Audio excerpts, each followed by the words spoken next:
ज़िंदगी आसान नहीं है भाई, बहुत काम करना पड़ता है, पैसे कमाने पड़ते हैं और तभी तो ज़िंदगी आगे चलती है। मेरी एक फ्रेंड ने मुझसे एक प्रॉब्लम शेयर करी। उसने कहा कि यार मेरे हस्बैंड जब भी काम से घर वापस आते हैं बहुत ही ज़्यादा इरिटेटिंग मूड में रहते हैं। लगता है जैसे उन्हें घर वापस आने की कोई खुशी ही नहीं होती। तो कुछ काउंसलिंग करो उनकी। तो ऐसा बहुत सारे लोगों के साथ होता होगा कि जब वो अपने काम से वापस घर लौटते हैं तो इतने थके हुए होते हैं, इतने ज़्यादा दबाव में रहते हैं कि घर पहुंचने की उन्हें कोई खुशी ही नहीं हो पाती। ऐसा नहीं कि वो महसूस नहीं करना चाहते, एक्चुअली वो महसूस होती ही नहीं है।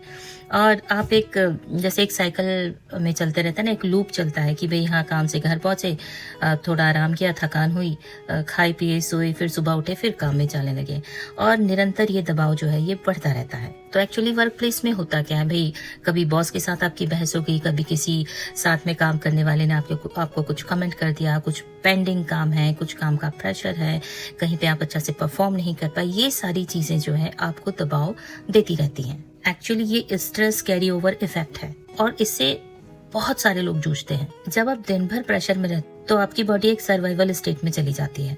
बॉडी तो घर पहुंच गई है लेकिन ब्रेन अभी भी ऑफिस की चेयर पर ही बैठा हुआ है। सर्वाइवल स्टेट में अगर बॉडी है तो काम क्या है उसका काम है आपको अलर्ट करना, पूरा समय आपको अलर्ट करते रहना कि अभी भी कुछ काम है, अभी भी कुछ रिस्पॉन्सिबिलिटी है। तो उस अलर्ट मोड से आप रिलैक्स मोड पे शिफ्ट एकदम से नहीं कर पाते हैं। ये वैसा ही है जैसे कोई कार बहुत ज्यादा स्पीड में रन कर रही हो, बहुत ज्यादा स्पीड में।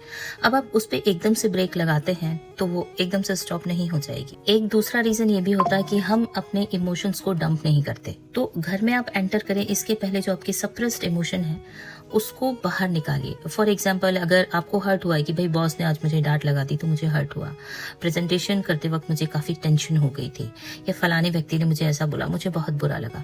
तो क्या होता है जब आप इमोशन को लेबल कर देते हो, उस पर कुछ नाम दे देते हो, तो उसकी इंटेंसिटी कम हो जाती है, एमिग्डाला का एक्टिवेशन कम हो जाता है। फिर जब आप घर के लिए निकल रहे हैं, आप कार पार्किंग में जब कार पार्क करते हैं तो 2 मिनट के लिए वहां पे रेस्ट कीजिए, आंखें बंद कीजिए, अपने आप को रिमाइंड कराइए कि now I am in safe place, मैं अपने घर पे वापस आ चुका हूँ।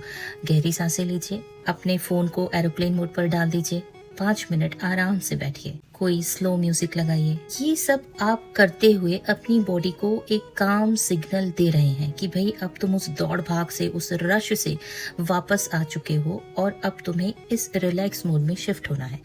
जानते हैं ये बहुत छोटी छोटी बातें हैं, कुछ लोग सुन के कहते हैं कि हाँ मैडम इसमें क्या बड़ा है, लेकिन करके तो देखिए, करिए तो इस चीज को, तभी आप रिलैक्स हो पाएंगे। अदरवाइज आप उसी मोड में रहेंगे और उसी मोड में दूसरे दिन फिर ऑफिस के लिए निकल जाएंगे। तो करना क्या है, नर्वस सिस्टम को ट्रेन करना है, करिए।